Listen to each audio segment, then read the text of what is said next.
नमस्कार मित्रों, आर्य टीवी के इस आध्यात्मिक चैनल पर आपका पुनः विनम्र स्वागत है।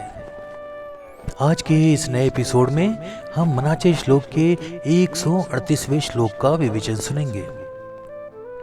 तो आइए शुरू करते हैं आज का एपिसोड। आज का श्लोक इस प्रकार है।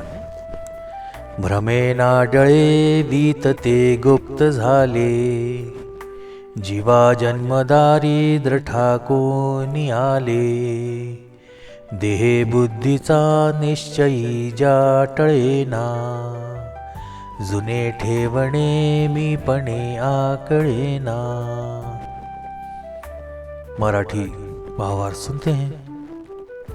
या श्लोकात संत रामदास स्वामी माणसाच्या जीवनातील भ्रम आणि अज्ञानावर प्रकाश टाकत आहेत।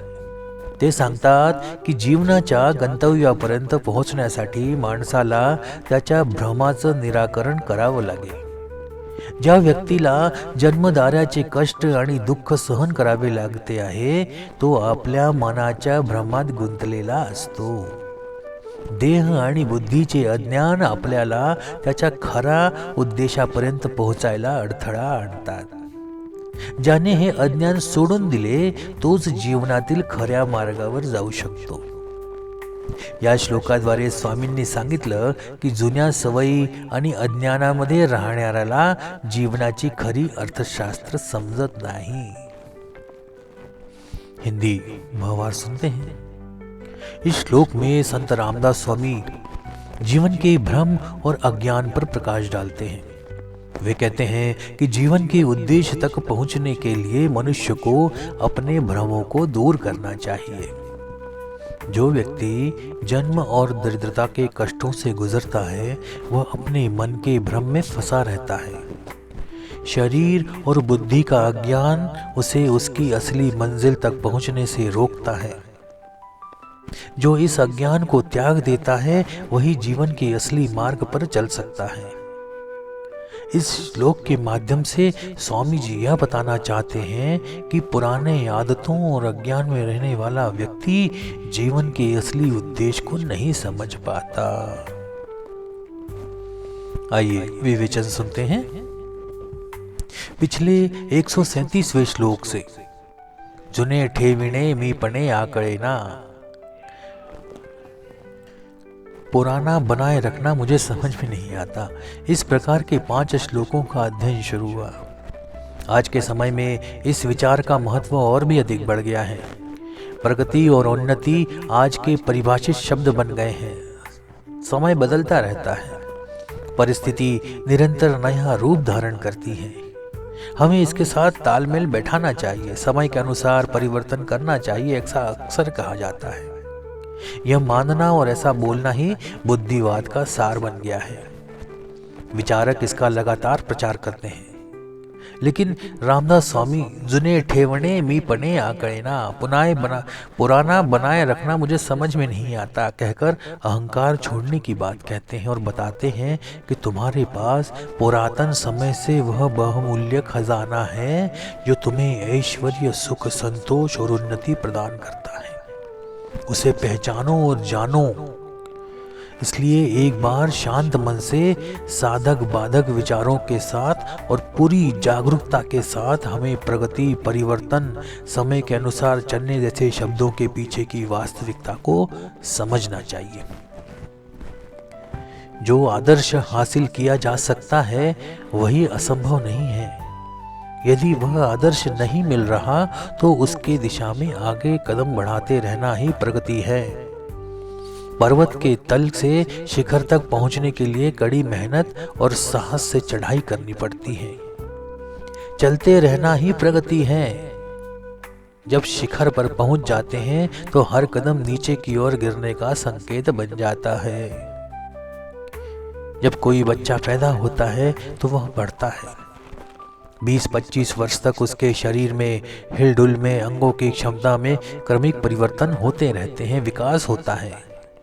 25 वर्ष की आयु में व्यक्तित्व शारीरिक दृष्टि से पूर्ण हो जाता है और शरीर की क्षमता कुछ समय तक वैसे के वैसे बनी रहती है।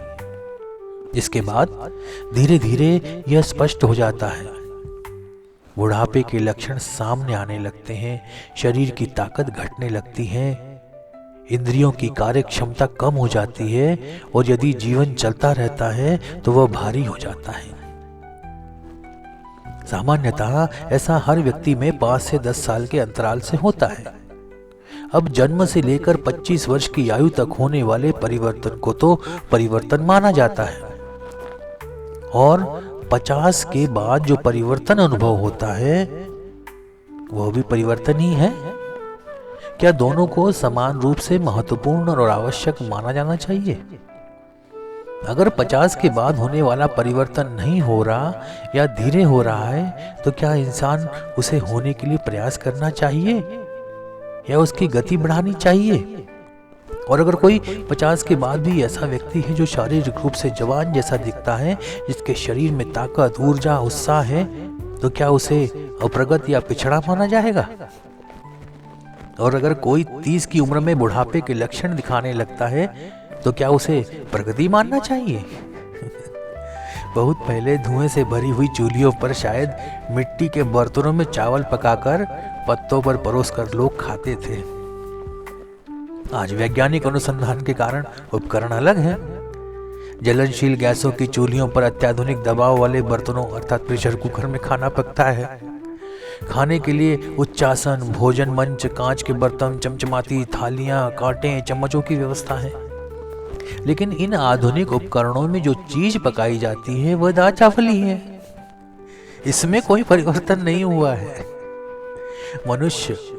मनुष्य के रूप में इसी पृथ्वी पर जितना समय बिताने लगा, उसकी शारीरिक रचना और शारीरिक क्रियाएं जैसी थी वैसी की वैसी ही हैं।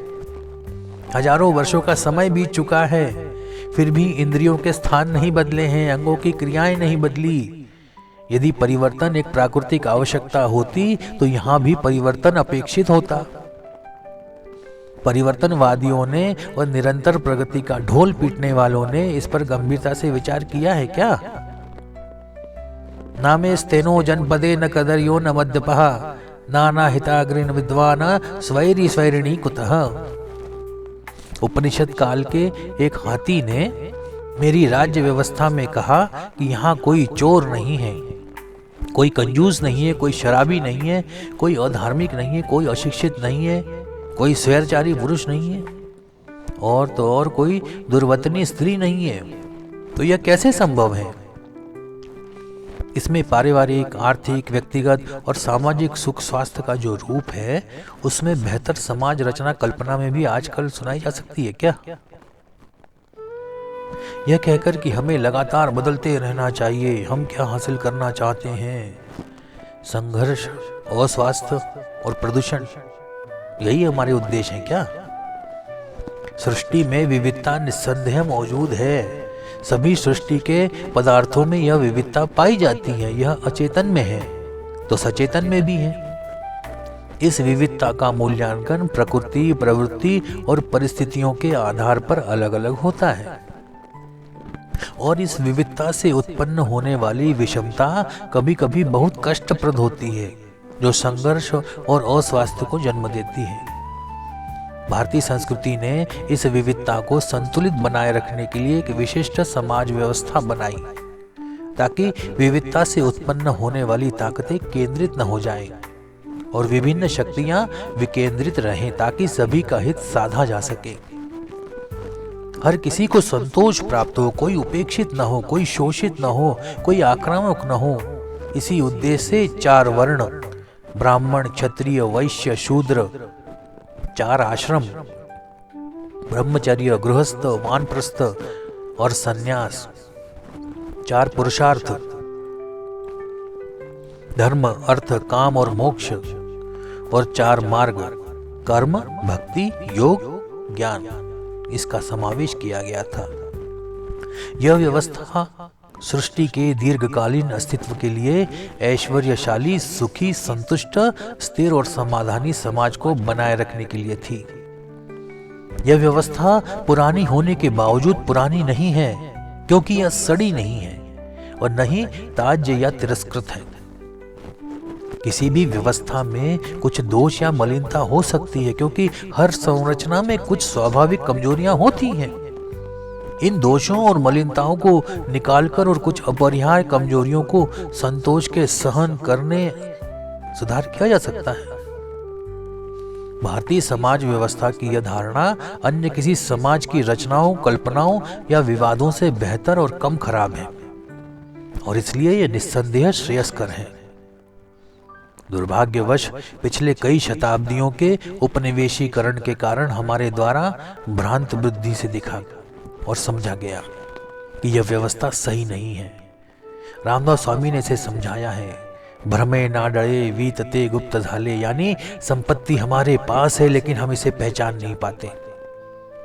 हम उसके बारे में भ्रमित रहते हैं और इस कारण हमें दरिद्र का सामना करना पड़ रहा है। जो हमें लाभ देने के लिए हमारे पास है, हम उसे पहचानते नहीं हैं। देह बुद्धि को छोड़े बिना हम आत्म सुधार नहीं कर सकते। इंद्रिय सुखों को सर्वोत्तम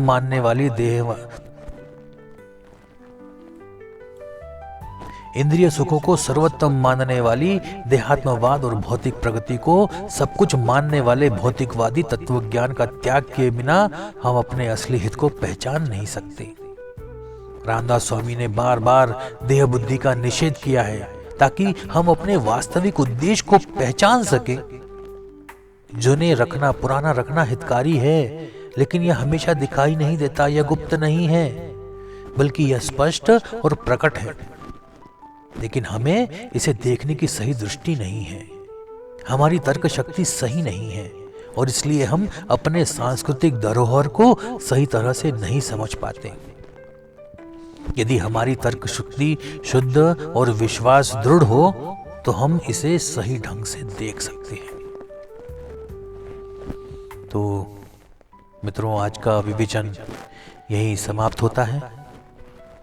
अगर आपको हमारे वीडियो पसंद आ रहे हैं तो इसे लाइक करें, मित्रों के साथ शेयर करें और हमारे चैनल को सब्सक्राइब अवश्य करें। तो मिलते हैं अगले एपिसोड में एक नए श्लोक और उसके विवेचन के साथ। तब तक के लिए जय जय रघुवीर समर्थ। नमस्कार।